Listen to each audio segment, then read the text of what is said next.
Welcome to Dr. M's podcast. We're on Deming, the deeper message. You heard Lonnie Wilson talk in session 1, and we are now over to session 2, where Lonnie will be talking to us about Deming, his growing disenchantment with Western management, development of his 14 points, development of SoPK. Was he heard? Why not? And what next? So we're not waiting for anything. Let's move over and listen to Lonnie Wilson in the session 2. Thank you. Welcome to Dr. M Wadcast, a wadcast with a mission, connecting continuous improvement professionals across the world.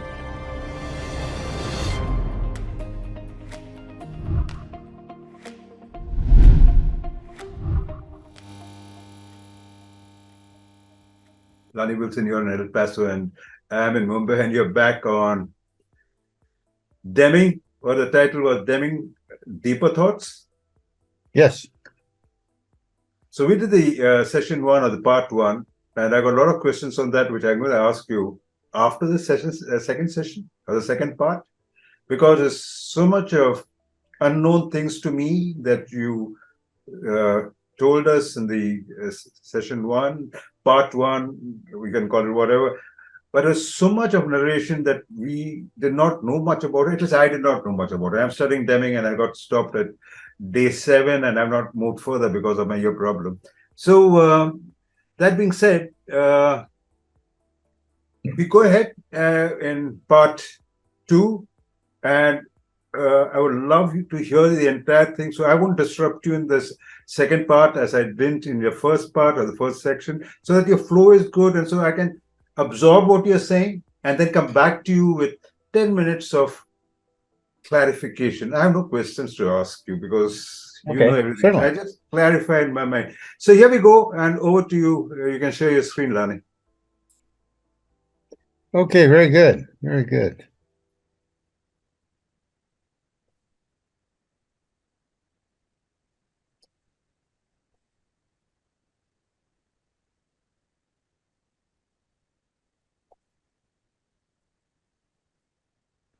Oh, Doc, the screen sharing is disabled. You have to let me in.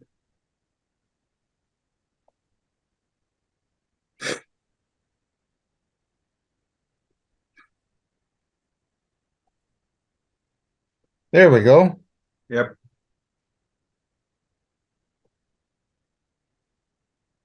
Well, welcome back to our second session of Deming, His Deeper Message. Yeah. And can you see my screen, Dr. M? I can, and what I'm going to do is I'm going to put only your face and I'm going to disappear from the scene so that you get more space. Here we go. I think I'll do a thumbnail. Yeah, go ahead, Lonnie. Okay, very good. This is our second session. In our first session, we went into his history and his changing role. We'll cover some of that, some of the same stuff in our second session in more depth.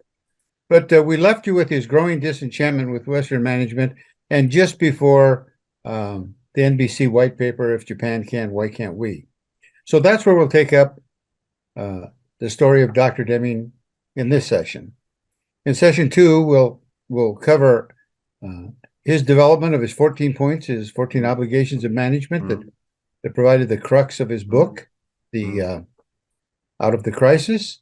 We'll go through the development of his system of profound knowledge and why he did that. That's incredibly revealing to me. We'll talk about, was he really heard? And the answer to that is no. And I'm going to give you 8 answers as to why I think he was not heard. Every one of them will be controversial, and every one of them will be problems for his deep followers. But we can think about them. And finally, we'll talk about what's next. What would Dr. Deming want you and I to do tomorrow? Okay. With that in mind, let me dive into session 2. Pardon? I said, ready to hear from you. Okay, very good. I want to give you some warnings here. I've discussed some of these things with some of Dr. Deming's friends and colleagues, and every once in a while I get accused of being a heretic. But I want to give you some warnings. These are my opinions. Yours may be different, but what I would suggest is they be a starting point for our discussions. And but what I found is that frequently when I discuss some of these topics, they're unsettling to the disciples of Dr. Deming. Okay, but like all great thinkers, he was not perfect. He was not complete, and sometimes he was not very clear. Mm. And I think that's the whole basis for him writing the System of Profound Knowledge, was that he wasn't clear. But at any rate, point number one I want to warn you about is that what he taught in Japan, although it did overlap, was not his major message in the U.S. Okay, in the Japan, like we talked about in session one, he taught them how to use quality as a competitive weapon. Okay, the Japanese followed his advice to the letter, and it worked. In the United States, he was trying to activate the management. In Japan, they were activated. In the United States, he's trying to activate them. His message and his approach were completely different in Japan than in the United States. In Japan, he was teaching how to use quality as a competitive weapon, and he was a practical expert in the subject. Okay, he taught it, he practiced it, he knew what it was. When it came to being critical of management and management's lack of activity, he was not an expert in management. Dr. Deming was never a line manager in any business. So I think it detracted from some of his management messages. Okay. My third point is that his methodology has some flaws, both structural and logical. However, at the end of the day, I think these only intellectually distract from his message, not practically. His message can be followed, and you don't need to have all of it to follow some of it, to be honest with you. Okay. Here's something that I think is significant, and it's one of the reasons why I wanted to talk about his humble beginnings and his growth through life. One of his greatest strengths was, I think, one of his blinding weaknesses. He had a deep and abiding belief in the goodness of people. And I think that gave him some blind spots. And he didn't see some places where managers could be self-serving rather than business serving. He was a deeply religious man. He actually wrote masses and liturgies. He wrote music. He was an incredible guy. Okay. And last but not least, I want to make out the point that his System of Profound Knowledge is what I call an unfinished work. As we go through it, I think I can make that point in an incredible sense, but it's only a start on his System of Profound Knowledge. Finally, regardless of all of this, of all the criticisms that you will find that I have of him, and I have more praise than criticism by far, I consider him to be one of the great revolutionary thinkers of our time, and believe that his overall philosophy is a formula we need to adopt. We not only need to adopt it, we need to improve upon it. And if we did that, there would be nothing that he would be more pleased with, to take what he's got and build upon it. Okay. As a teacher, as a consultant, he never sought worshipers. He was not that type of person at all. He sought students. He sought willing workers. He was a teacher, first and foremost. And you saw that in his early beginnings. In session one, we talked about how he taught at the college level, how he taught at the Department of Agriculture, how he taught at NYU. All of his life, he was in a teaching role. Okay. The second point we have is the development of his 14 obligations of management. I don't want to go through his 14 obligations of management. You can read about it all kinds of places, and there's people have done some wonderful treatments of it. Mary Walton's book is fabulous. Henry Neve has done an excellent treatment on that, and others as well. But I want to talk about how it got going. Okay. And it got going in a funny way that most people don't understand.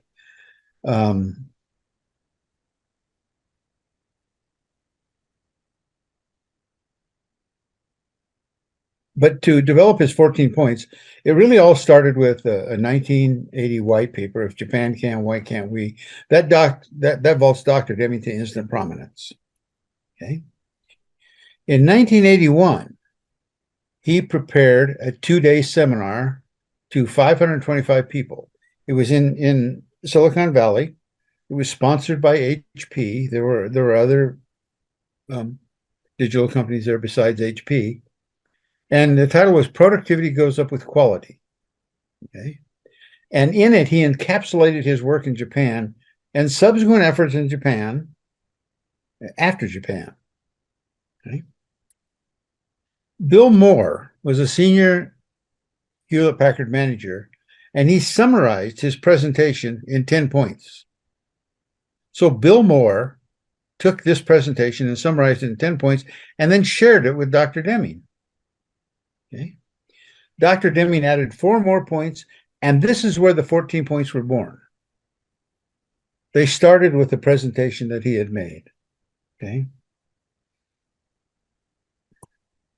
And from that, he wrote his book, "Productivity, Quality, and Competitive Position," and then later, "Out of the Crisis." Okay. Originally, in 1981, these 14 points were a handout as his presentations, and they can change considerably over the next 5 years. Okay. Most of that is contained in an article written for Quality Progress by Phil Norman and Bill Moan, pardon me. But originally it wasn't a book, it was just a handout that he gave at his 4-day seminars. Okay.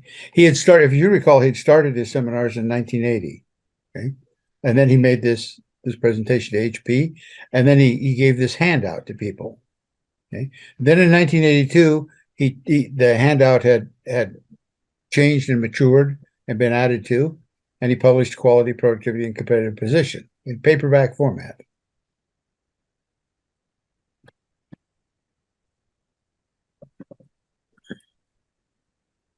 He published "Out of the Crisis" the same year, which is just a reprint of his previous book with minor modifications, but he published it in hardback format.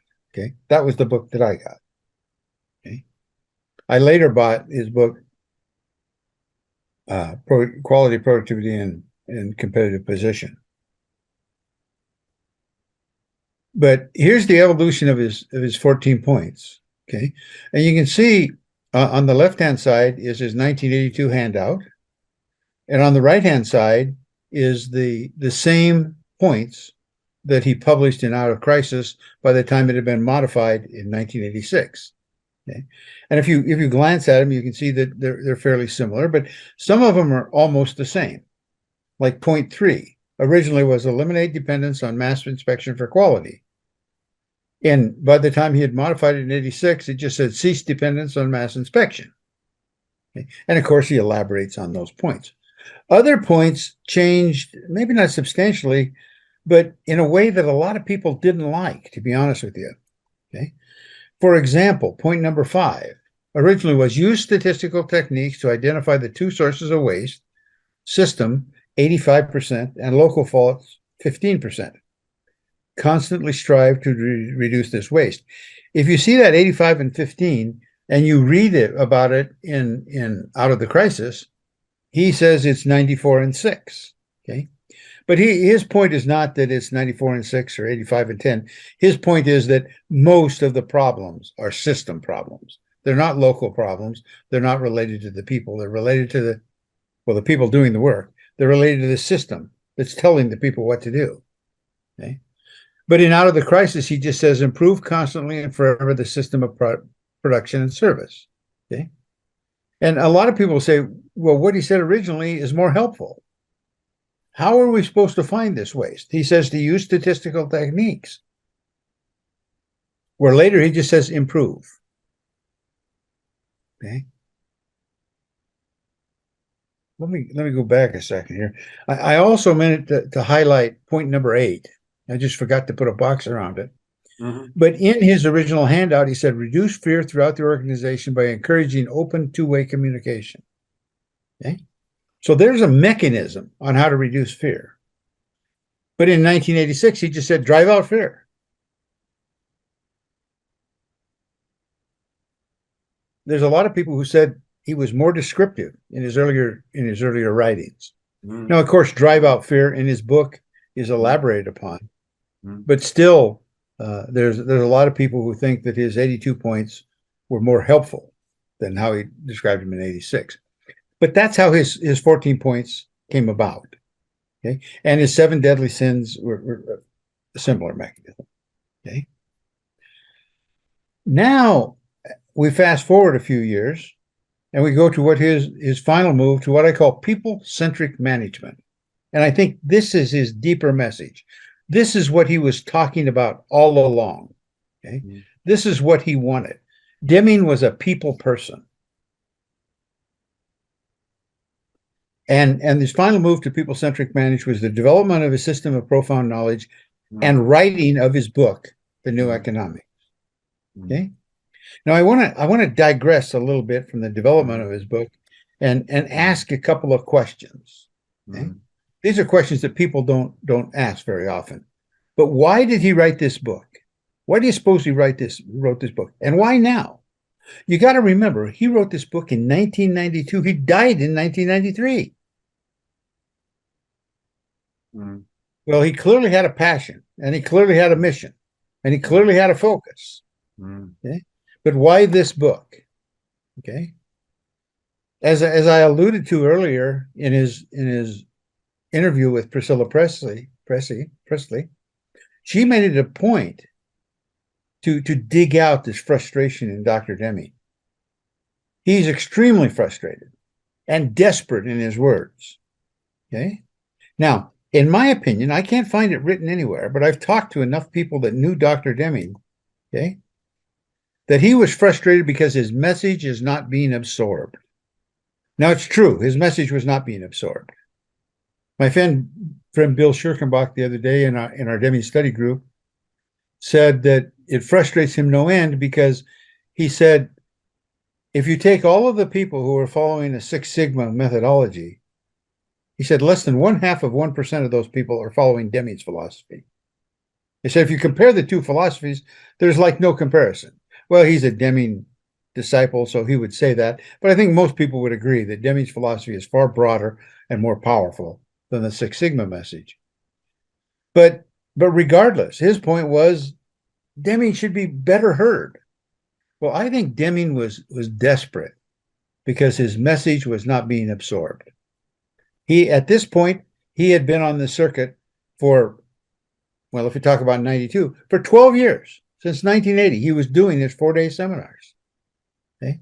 But he couldn't see much change. Here it is 12 years down the road. He can't see much change. But he and others made this revolution in Japan in 4 or 5 years. He's frustrated. And I think that's why he's frustrated. And he's frustrated because his message is not being absorbed. Okay. I don't think he's frustrated because he thinks the message is wrong. Not at all. I'll elaborate on that in just a second. I think he's frustrated because nobody's doing what he's talking about. Okay. If you take into account his age, his health, his passion, and all the activities of what he's doing, it makes sense as to why he would be frustrated about that. Okay. And why he would write The New Economics.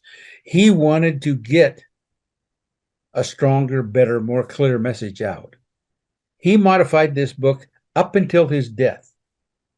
In the foreword written by his daughter, she said that thing. He was modifying this book up until his death in 1993. Okay. So what was my immediate reaction when I read The New Economics? I was particularly unimpressed. Actually, I was almost totally unimpressed. I didn't think there was anything new in what he had to say.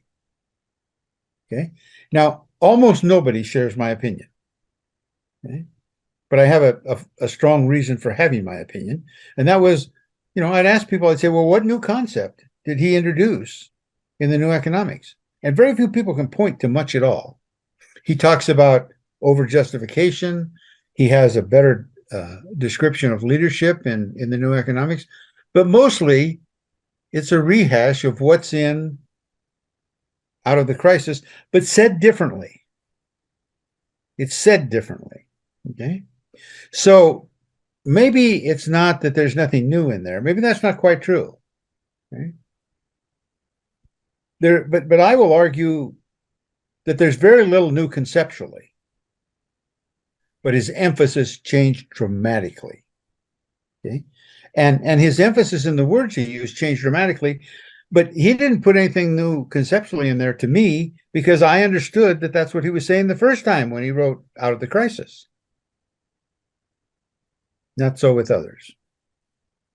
Okay, so what brought it to the fore was I was in a discussion with somebody and I said, well, heck, I don't want to argue with you about this. We're just arguing points. And I got Out of the Crisis and I got the New Economics. I have them both on Kindle. Made it very easy to do a word search. So I did a word search and this is what I found. Okay. Now, Out of the Crisis is 507 pages long. So I counted these words in Out of the Crisis. The New Economics is half that size. So I basically did a word count in the New Economics and then doubled it so we could make a side-by-side comparison. Okay.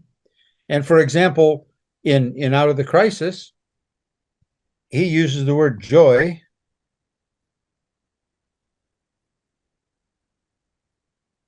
0 times.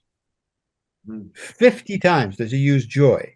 11 times he uses dignity. 68 times he uses motivation. In Out of the Crisis, he does not use the term intrinsic motivation at all, only in the New Economics. The word transformation is used 3 times as often in the New Economics. Okay, and what I've done is I've highlighted these and I've tried to put them in groups, and arguably they're not perfect. But the green were the topics that he highlighted in the New Economics that may have been referred to, but not greatly in Out of the Crisis. Okay. On the other hand, the red ones were the ones that were heavily emphasized in Out of the Crisis, but far less was said in the New Economics. And the blue is where there seems to be some type of a balance. Okay. In both documents, he talked about leadership, talked about learning, management theory, and a lot about systems. Okay.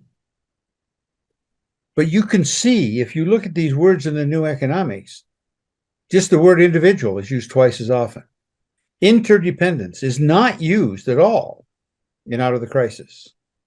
39 times in the New Economics. Okay. If we go down here, the word individual is twice as often. Esteem and self-esteem, hardly found in Out of the Crisis. Prevalent in the New Economics. Competition and cooperation was one of the new concepts that he highlighted. Okay. He used the word optimize 4 times in Out of the Crisis, 33 times. And when he's talking about optimizing the system, what he's talking about is making a system that works for everybody.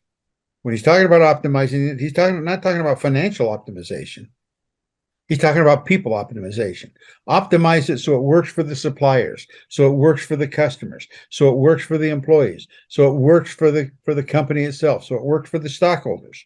That's what he means by optimization. Okay.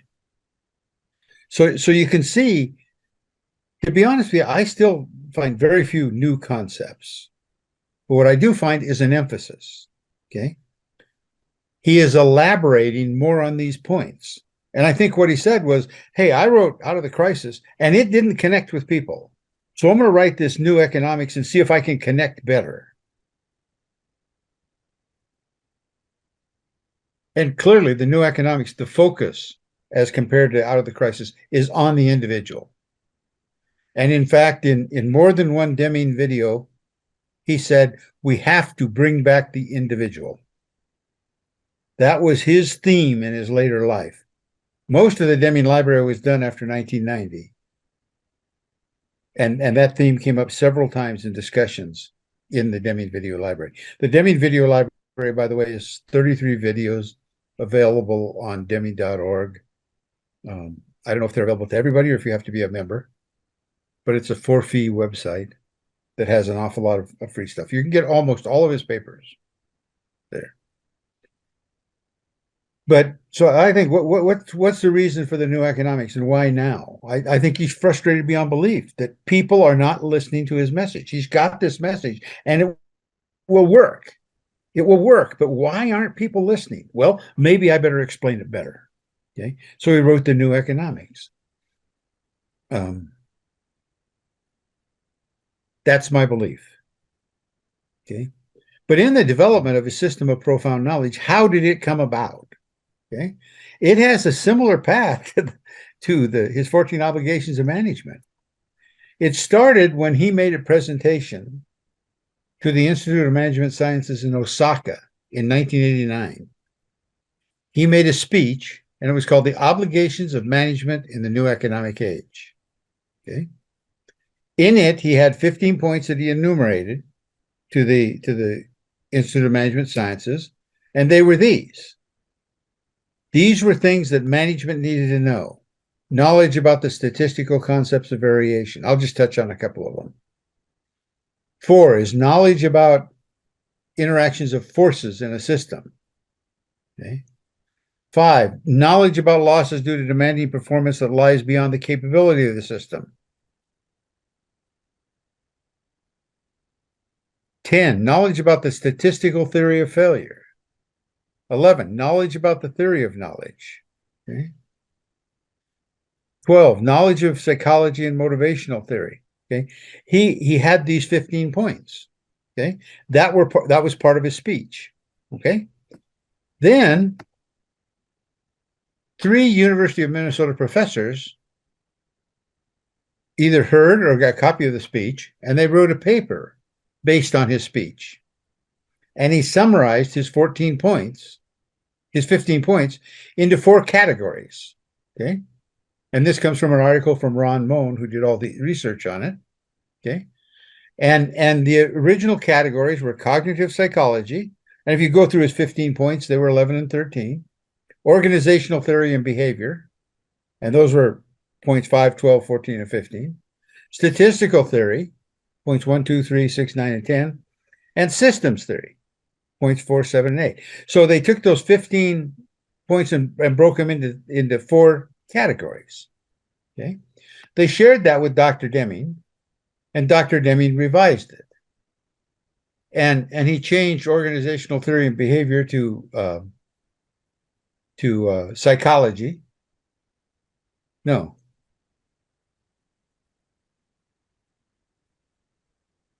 To theory of knowledge, pardon me. And he added appreciation of a system, knowledge about variation, and psychology. Okay. And his system of profound knowledge was born. Okay. Okay. Now, once the system of profound knowledge was published or created by these University of Minnesota professors and Dr. Deming, it was originally a handout at the seminars. Okay. Now, I took his seminar in 1986, and this was not a handout. Okay. And it says it was post 89, so that makes sense. Okay. Later, this handout, he expanded to 10 sections with tabs. Okay. He wrote more about it. That was something Deming always did. He always augmented his materials as he gained knowledge. Remember, finally, knowledge and experience caught up with me so I could write this. Well, I think that's what happened to him here. And so he took this handout, expanded it to 10 sections with tabs, and finally his book, The New Economics. And the book, The New Economics, is born. And that was 1992, I believe. Okay. So his system of profound knowledge, if we're going to make a Venn diagram, would look like this: psychology, theory of knowledge, understanding of variation, appreciation for a system, and where they meet is what he calls the transformation. And he says that his 4 elements are to work together to provide a map of the theory to understand the systems we work in. Okay.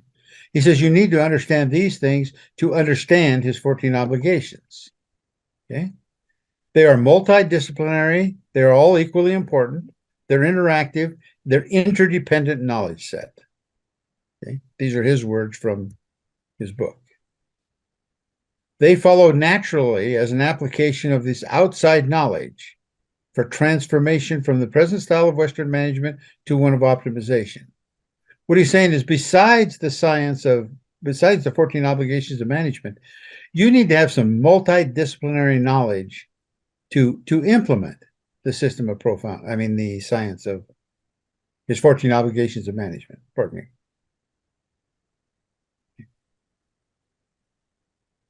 And he says the first step of the transformation, these four systems working together will create a transformation.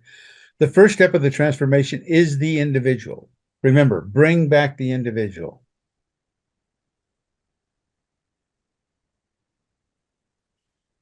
Okay. In his system of profound knowledge, I found that there are three major points of emphasis. Okay. One is systems thinking. And when we go through the book, you'll see that. Okay. The second, he doesn't refer to it specifically in the book, but it's contained in everything, is bringing back the individual.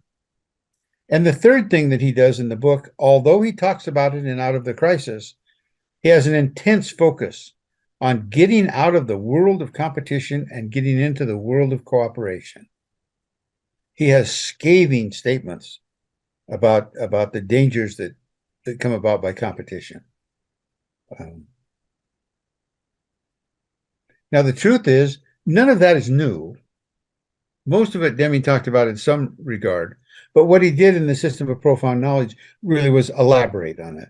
He didn't create new things, he elaborated on them. Okay. But his system of profound knowledge is still missing a lot. Okay. These are all multidisciplinary topics he teaches, but does not elaborate upon. One is awareness, the ability to observe and not be fooled, awareness of psychology, things like inattentional blindness, unconscious behaviors. Those are huge impediments, and he doesn't discuss them. He doesn't discuss sociology.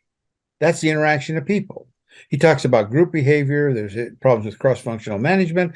There's problems with focus and alignment, but he really doesn't talk about interacting with those things nor interaction with society.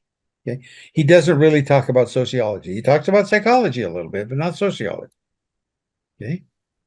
He doesn't talk about behaviorism and what a huge impact that's had on us. That should be in his discussion of psychology. Okay? Although he has some really good information and expanded information on leadership, I still think he's missing a lot on that. He doesn't have much on the theory, doesn't have much on the background. I think if Dr. Deming lived another 10 or 15 years, he would incorporate all of those into his system of profound knowledge. And his system of profound knowledge, I don't think would be 4 elements. It would probably be 6 or 8. Okay. All multidisciplinary knowledge that needs to be known outside of his 14 obligations of management to implement his 14 obligations of management. Okay. There's probably more. Okay. I think Dr. Deming just died too soon to finish this. He finished Out of the Crisis, but I don't think he finished this. Okay. And so my friend Jason Farley calls his system of profound knowledge an unfinished work. And I agree with him wholeheartedly. He was the first person to introduce me to that. Okay. Let me give you my exposure to his system of profound knowledge. The first time I heard about it was in his seminar. He would every once in a while he would use the term profound knowledge. And somewhere in the first day, somebody asked him, said, Dr. Deming, what's profound knowledge? And he didn't answer it. He would not always answer the questions that were given him. He'd just say next, and somebody'd give him another question. But in his seminars, he was not the only person speaking. He had Deming helpers. Okay. And so he would go and take a rest, or at the beginning of each day, and after lunch, at the beginning of each session, one of his Deming helpers would come out and summarize it or answer questions or do something for 10 or 15 minutes to make sure that everybody was in their seats, so to speak. And then Dr. Deming would come in and he'd make his presentation. Well, when these Deming helpers were there, people said, hey, what's profound knowledge?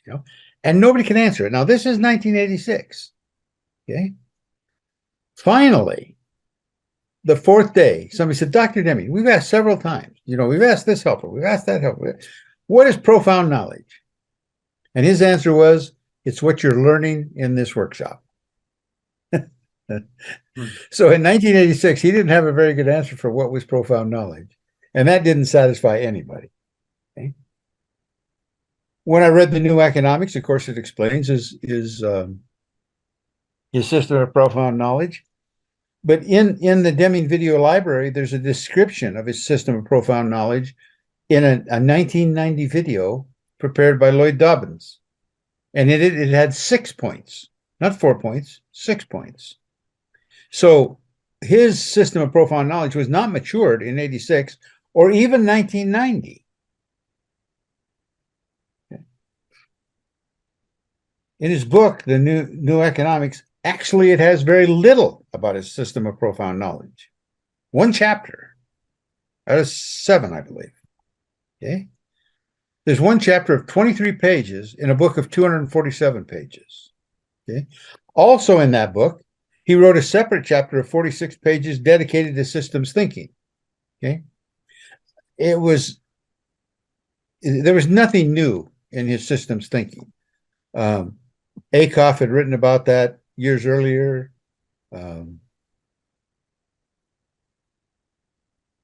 Others, Peter Senge, others had written about systems thinking a lot before it. He tied it a little bit to business. He made it a point of how important it was. The real big pioneer in systems thinking was Jay Forster, and Forster had written about this stuff 30 years earlier. So there was really nothing new, but he emphasized it again. And again, in Out of the Crisis, he talked about systems thinking. Okay. He wrote 2 chapters on management and leadership. There was some new material in there. Okay.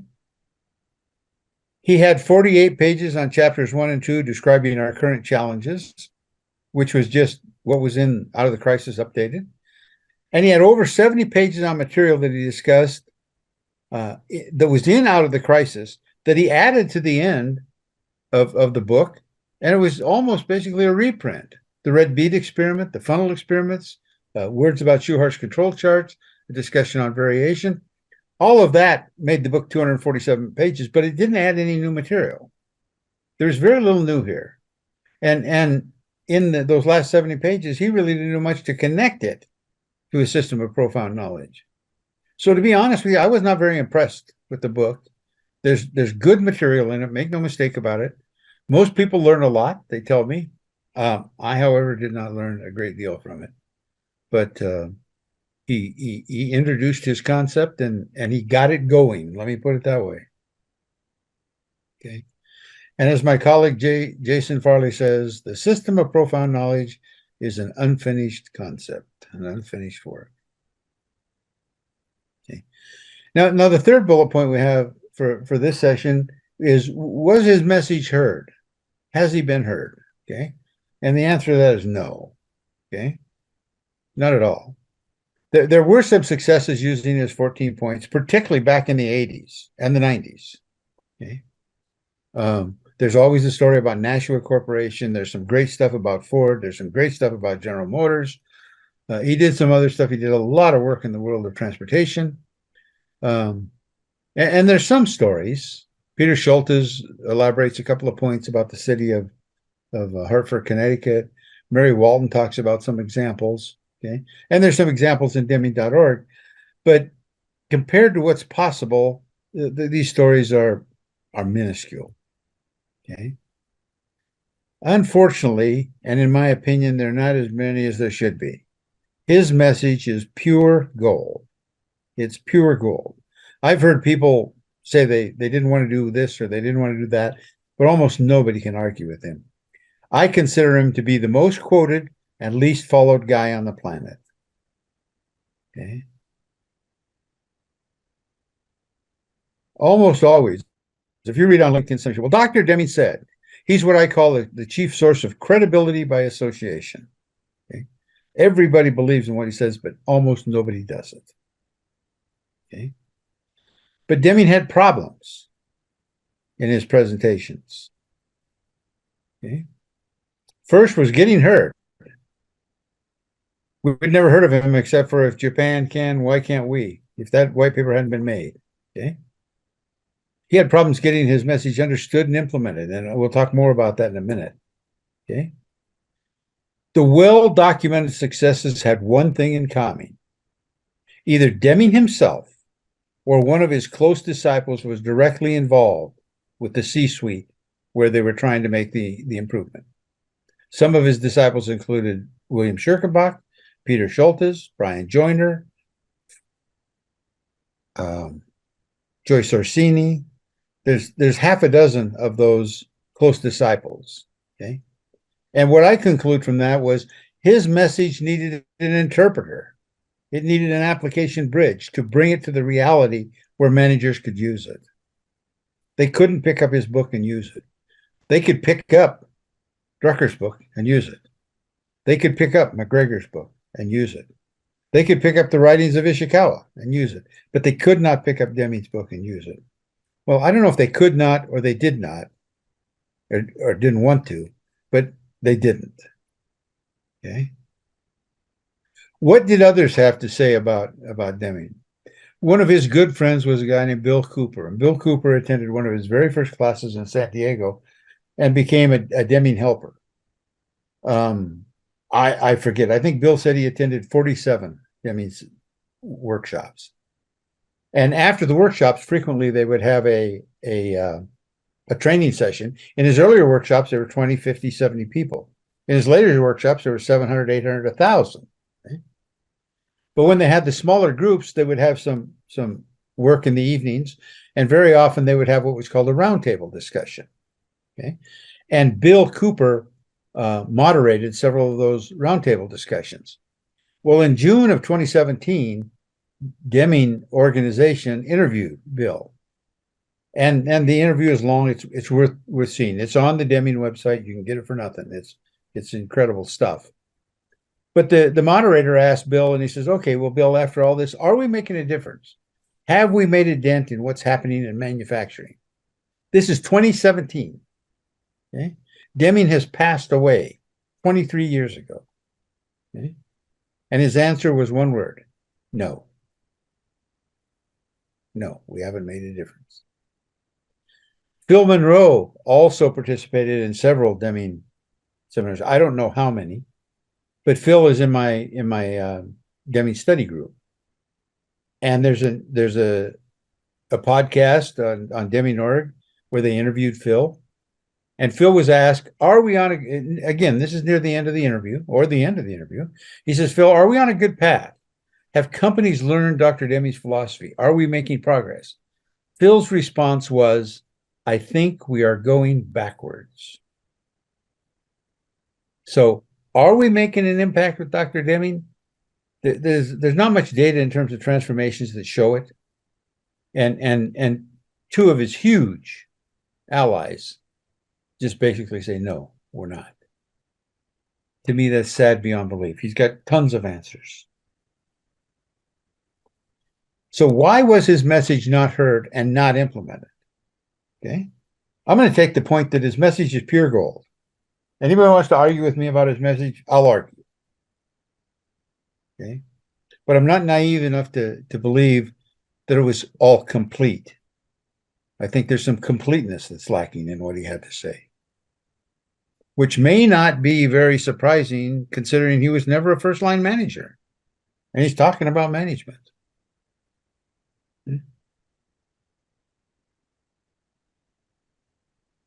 I have 8 comments, which when viewed by his followers are often vigorously denied. Creates huge arguments in our Deming study group. But I firmly believe in him. I suggest you at least consider him. And if you'd like to, give me a call and let's talk about it. I think it's important that we understand not only what he said, but what he meant, and maybe things he meant but didn't say very clearly. Maybe we can clear up some things and make his message go further. Okay. But why was he not heard? And the first one to me is clear. He was hypercritical of management. As personable and humble as he was with workers on the floor that he spoke to, he was downright contemptuous of and caustic towards management. You saw in session 1 that the evolution that I showed, how he had changed and how his attitude has changed. He literally alienated the group he wanted to change. They tuned him out. He told them they were the problem and they needed to change and they needed to fix themselves. And getting people to change is a tough enough story. But when you lead that way, it makes it even tougher. I have some incredible stories that people who worked directly with him told me about things that he did, and he was caustic. I saw it in his workshop. Now, when I saw him, he was 86 years old, and he was probably frustrated beyond belief. If you read his early writings and you read what people said about him in the 50s and the 60s and the 70s, he was not caustic, and he was not rude, and he was not contemptuous. I can find nothing about that in his early life. As a matter of fact, what most people don't know is his first wife died after they'd been married, I think, 6 years, and they adopted a special needs child. Deming was a caring person who in 1927 adopted kids. Who adopted special needs kids? This guy had a big heart. I think he was a fine person. And those people who worked directly with him echo that comment. And the Japanese loved him. Okay. But first, he was hypercritical of management and they tuned him out. Okay. Second, for those who listened, he failed to convince many Western managers that there was a need to change. Okay. They may listen to him and say, but hey, we're okay. Okay. They failed to see the crisis that he was talking about. They failed to see that we are in a new economic age. They failed to see that in spite of the data in front of them. Things like, since the year 2000, 52% of companies in the Fortune 500 in the US have either gone bankrupt, been acquired, or ceased to exist. This is not Joe Doke's machine shop. This is 500 of the largest, most robust companies in the country have gone bankrupt, been acquired by others, or ceased to exist since the year 2000. Meanwhile, if you go backwards 60 or 70 years, U.S. corporations in the S&P 500 in 1958 remained in the S&P 500 for an average of 61 years. Compare those two things. 52% of the companies disappear in 22 years, compared to 60 years ago. These companies have an average of 61 years existence. Now, those are not quite apples to apples, but the message is clear. Okay, so they don't see a crisis, and they don't think we're in a new economic age, and some of them don't care. Most managers feel their systems are currently adequate. This is a phrase I use all the time. We're currently adequate. And they're supported in this belief by the prevailing system of recognition and rewards, which is basically based on the quarter reviews and short-term thinking, short-term profits. Hey, we're okay. We're making short-term profits. The stockholders are happy. We're not in a crisis. We're making money. And then as soon as they stop making money, they blame something else. They blame the government. They blame competition. They blame who knows what. But they do not believe. They're not willing to change. Okay? Okay. So reason number 3 as to why he was not heard and utilized more. Again, my opinions. His philosophy contained many large paradigm shifts. Some of them were stated in 2 general terms without operational definitions of the problem. Okay? For example, he said, break down barriers between departments.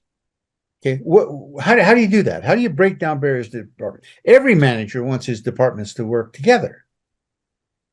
But he said that he didn't give a clear path to how to do that. He says performance of management should be measured by potential to stay in business, potential to protect investment, potential to ensure future dividends, and potential to create jobs throughout improvement of product and service for the future, not by the quarterly dividend. Well, they're being judged by the quarterly dividend. Okay. And as long as they are, they're not going to change.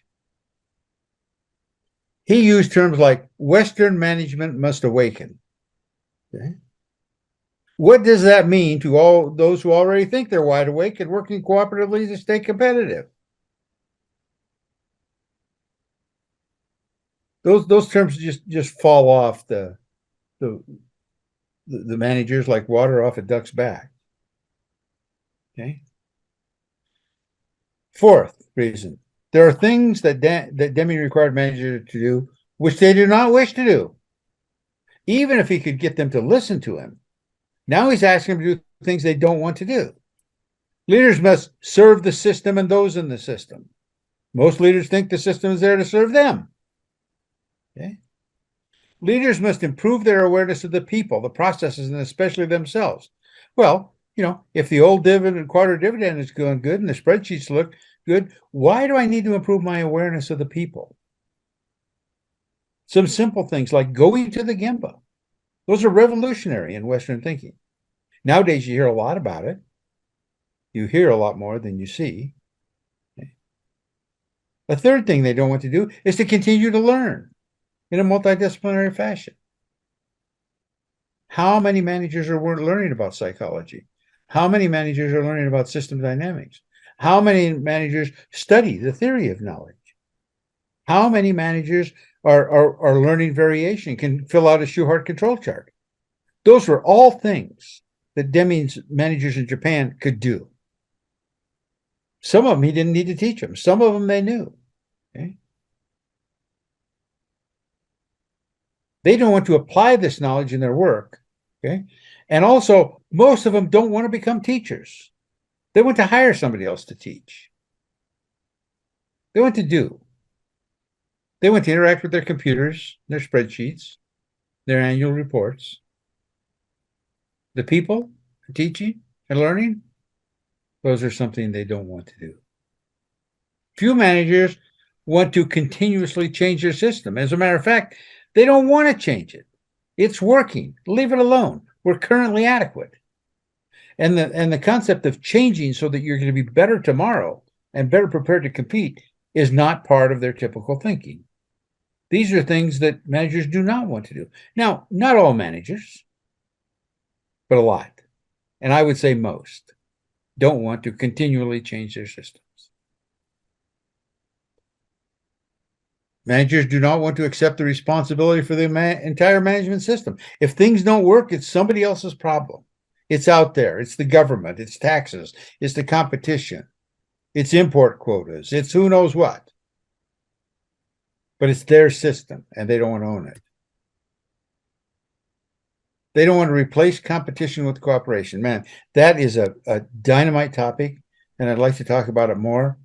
But basically what they want to do is they want to believe that there's a fixed pie out there, and they want to get their share, and they will compete any way as possible. They don't think about how they could improve the size of the pie. Okay? Managers don't want to attack behaviorism. If you ask managers about behaviorism, most don't even know what it is. Very few understand motivation, the principles of motivation, and only a handful can even tell you the difference between extrinsic and intrinsic motivation. The topic of employee engagement is foreign to most managers. They do not want to learn about it. There's a lot published about employee engagement. And to me, it's the key. It's the thing that Deming allows to be unleashed. Okay. So that's the first part. But why not number 4? Things that managers don't want to learn. Okay. They reject these ideas, not on intellectual grounds. On intellectual grounds, you can convince them. They reject these ideas because they can. They have the power to do it. Sounds like a good idea, but it won't work here. Okay. Why else do managers reject it? Okay. They are literally willing to die by 1,000 cuts, and they have the power to do so. And 52% of the Fortune 500, 52% of the company's largest and most powerful companies went by the wayside in the last 23 years. But they're convinced that can never happen to them. Why? Because they're meeting the quarterly dividend, which is fundamentally the disease that Deming talked about. Why don't they want to change? Okay. They're willing to live by short-term success. And not only are they willing to live by it, they love it. They're energized by it. They get a big bonus, they get a big perk, they get a big shot in the arm. And when they don't get that shot in the arm, then they rationalize it. All of these concepts are exacerbated by a human condition. It's not a management condition, it's a human condition that's not unique to managers. It's a combination of denial, confirmation bias, inattentional blindness, all sorts of unconscious biases, and other varieties of a failure to accept reality.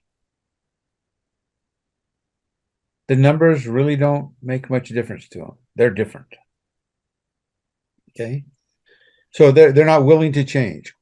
Why not numbers 5 and 6? Okay? Not sure why I put 5 and 6 together, but he recommended to eliminate some common practices without something to replace them. Okay? You might think it's difficult to get people to start things. It's just as difficult to get them to stop things. If a manager is doing appraisals or who knows what, how do you get them to stop it if it's not valuable? Okay. Well, some of the topics that he talked about were appraisals, management by objective, and awarding to the low bidder. Those are three things that you find in almost all firms. Well, he said quit doing those. But he did not give you a real good explanation of what you can do about that. Which is really sad. He knew what to do. The firms that he worked with prospered. The firms that his close disciples worked with prospered. But those are such broad topics, but he didn't even give a pathway. He did with the low bidder. He gave it some general concepts, but for management by objectives, he said to eliminate it. Okay. Appraisals, he said eliminate appraisals, replace them with leadership. Okay. Consistent with this was he had a blind spot somewhere. He himself had goals that may not be clear, but he supplied no method to get there. Okay. Appraisals would be one. He says do away with them. But there's some part of appraisals that are positive, the communication part. How do you capture that? Well, he gave no method to get there. On the other hand, he was hypercritical of management when he said, goals, aims, hopes. How could there be life without aims and hopes? For everyone his aims, hopes, plans. But a goal that lies beyond the means of accomplishment will lead to discouragement, frustration, demoralization. In other words, there must be a method to achieve an aim. So he had an aim, get rid of him, management by objectives. What was his method? He didn't really elaborate anything. Okay. Number 7 and 8. Okay. He underestimated continually the effort, both physical and emotional, which it took to change long-standing company-wide practices and behaviors. I heard it in the seminar. When they talked about change, he just said, he just kissed it off. In one of the roundtable videos that Bill Cooper moderated, he was talking about change, and Deming said, this difficulty to change is nonsense. If you want to change, change. Okay. It showed his naivete about how difficult that was. And maybe that's a manifestation of the fact that he was never a line manager. He didn't have to do that. Okay. 8, he grossly underestimated the preemptive power of individual goals that individual goals would have over collective goals, especially as it applied to management. If you want to answer the question, why haven't his principles been accepted? Or why is it difficult for companies to change? Or my favorite one, why has TPS lean not been implemented more deeply in an organization? There is the answer. The answer is that the manager's individual goals are not consistent with that change. In other words, he doesn't benefit from that change. He doesn't benefit because it's all short-term stuff. Okay. Most firms could implement Deming's management methods. Most firms could implement lean manufacturing. Most firms could implement a fully engaged workforce if they want to. The technology is not mysterious. It's not a matter of can do from a skill standpoint. It's a matter of will do from a desire. Okay. And Deming continually underestimated that. He had this undying, almost naive belief in the kind of, I call it the goodness of mankind. Okay. These 8 issues explain to me why others have trouble implementing Dr. Deming's philosophy. Unfortunately, it's too powerful a message to continue to ignore. Every single year, he has proven to be more predictive and more correct than last year. All you have to look is at that number of 52% of the Fortune 500.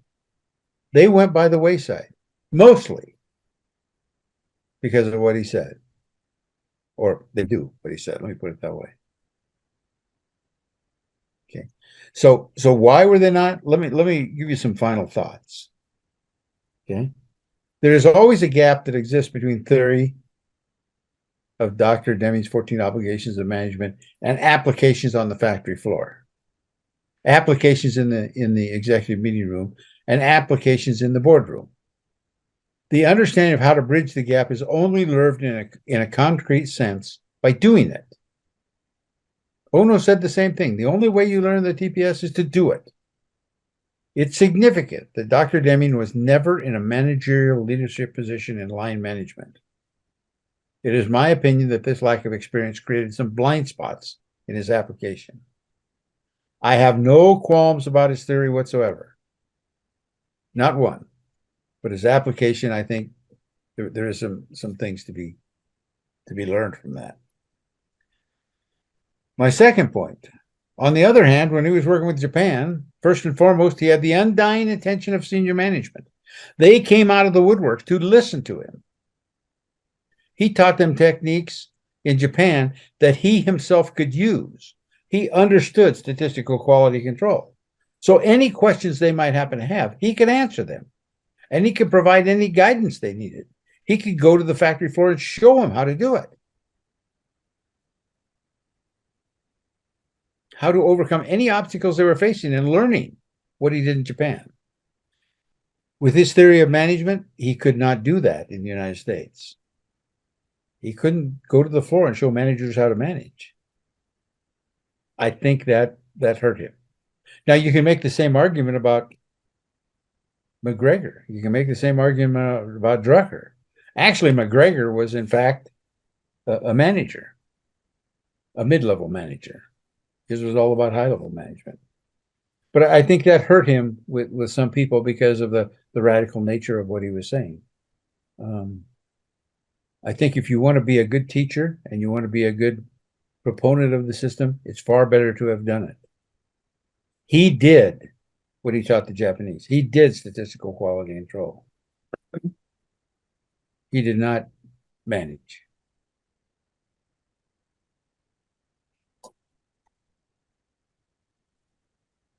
Okay, these 8 issues explain to me why others have trouble implementing Dr. Deming's philosophy.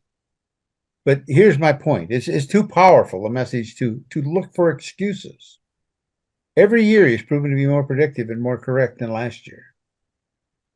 In the seminar I was in, one guy asked him, he said, hey, we're military contractors and we are required to take the low bidder. What should we do? And he said, well, that's one point. There's 13 others. So do what you can. Don't worry about what you can't do. Do what you can. Okay? And then he went on to say why the military's practice of doing that was fouled up. He did a lot of work with the military, to be honest with you.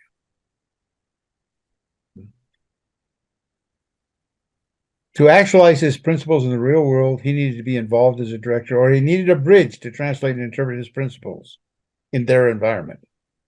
His message, in many ways, was what I call a bridge too far for way too many. The message is gold. The elaboration of the message could be better. More on his consistent message. Things he said in the New Economics. Remember, his consistent message was to help people.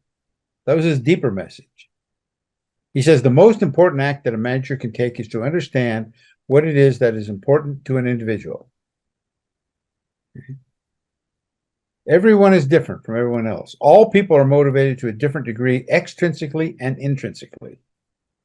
That is why it's so vital that managers spend time to listen to an employee or understand whether he is looking for recognition by the company or by his peers, time at work, etc.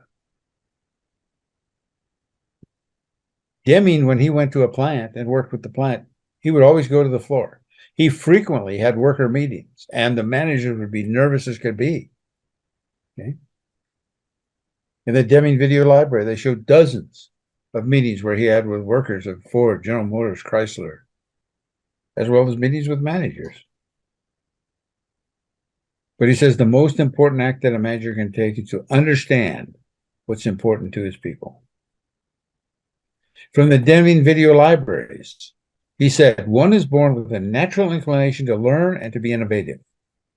One inherits a right to enjoy his work. Psychology helps us to nurture and preserve innate attributes of people. And then he punctuates it with, we must bring back the individual. He says that several times in the Deming video library.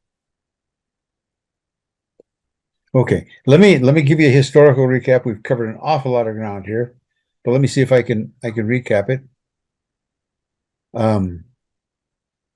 Deming was just this brilliant, well-educated, humble, accepting person.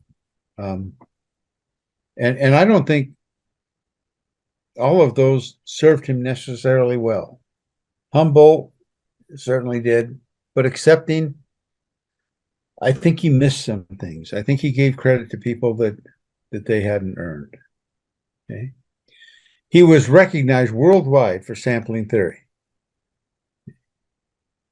He met Walter Shewhart, and that branched him out into statistical applications of quality. Okay. He taught industrial statistics to the war effort. He was very successful. And then he lamented that they had not done it correctly. Remember, that was one of his reasons why he got Koyanagi to get Ichikawa involved so that they could teach management in Japan. They had taught like a dozen classes, and then that thought occurred to him. Okay. He went to work on the census. He went to Japan to work on the census, and he started thinking that, getting them thinking about statistical thinking. Okay.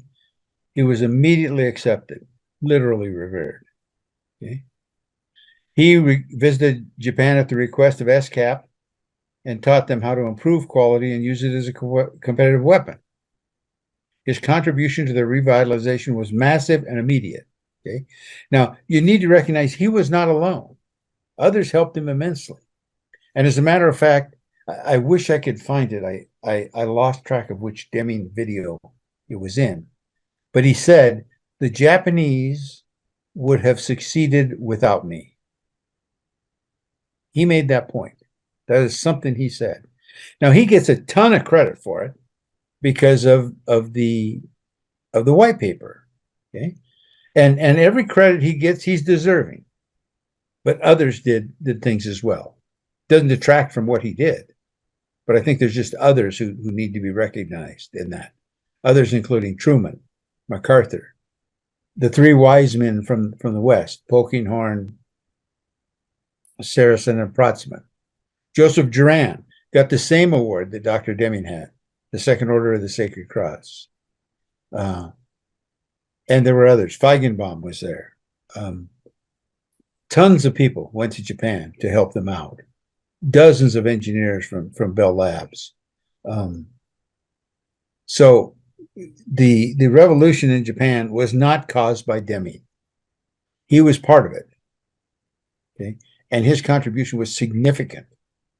And they love him and revere him. But he was not alone. He was not the only one. And I know some of my friends who think Dr. Dran hung the moon or Feigenbaum was important, or the three wise men from the West were the people who did it, or they need to pay attention to what MacArthur said and did. Some of the people who promote that are upset by the credit that Deming is given. There's nothing wrong with the credit Deming is given. It's just that others deserve credit as well that haven't been highlighted.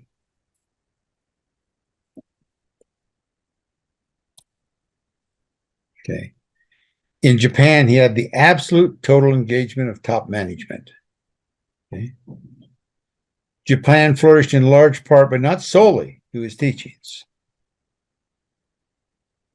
So, following this huge success he had in Japan, he couldn't make the same impact in the United States. This frustrated him no end. And you saw in session 1 the progression of his frustration. He realized that the difference between what he was doing in Japan and what he was not able to do in the United States was due to management engagement, or actually due to the lack of management engagement.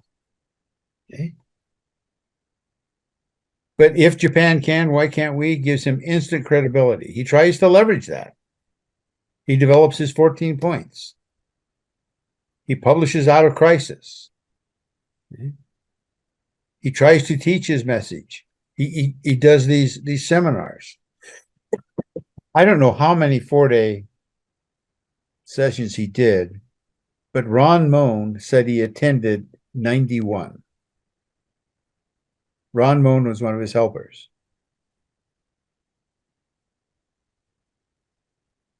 I don't know how many he did.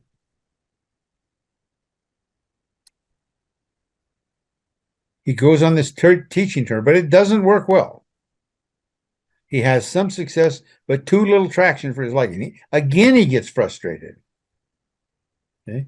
And out of this frustration, he publishes the New Economics.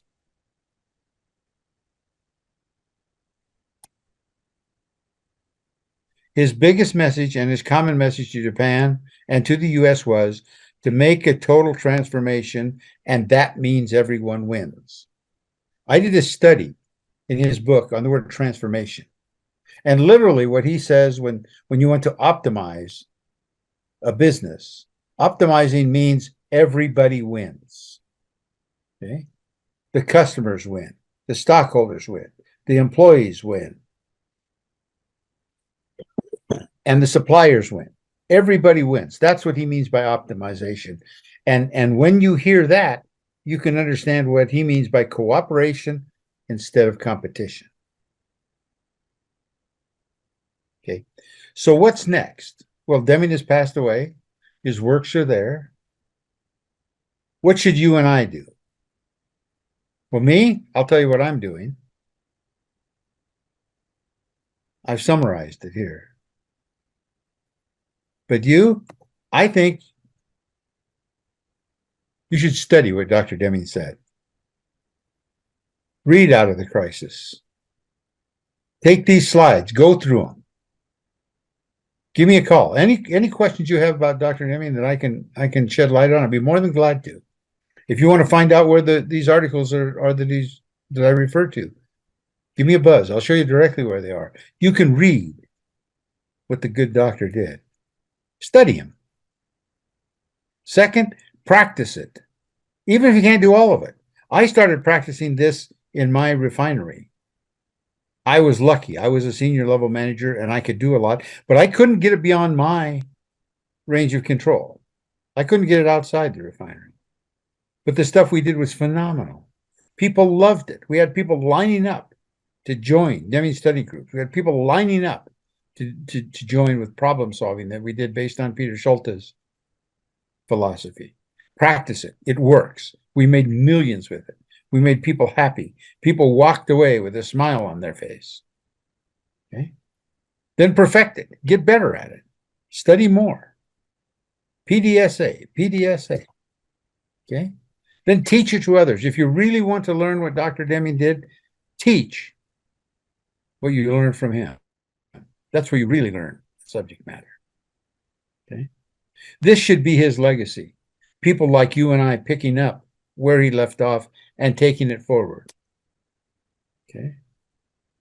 Dr. Deming would want you to use his PDSA model, on his mission in life. And his mission in life was to reduce suffering. Everything he did focused on that, and goes right back to his childhood, his humble beginnings, living on a small farm in Wyoming, in a building that was put together with literally cardboard. He suffered greatly in his life. He lost a child. He lost a wife.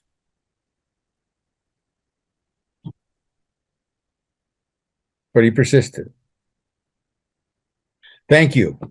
If you have any questions, comments, additions, deletions, you'd like to discuss it, here's my contact information and a book that was written, that I've written, which is a basic extension of his knowledge, called The Science of Workforce Engagement. My best to you. Thank you, Dr. M. Thank you, Lonnie. And that was amazing. And we're going to do a study group which is in making on the science of workforce engagement. Work in progress, and we'll come back to you soon. Yes, okay. I'm looking forward to that, Dr. M. Yeah, looking forward.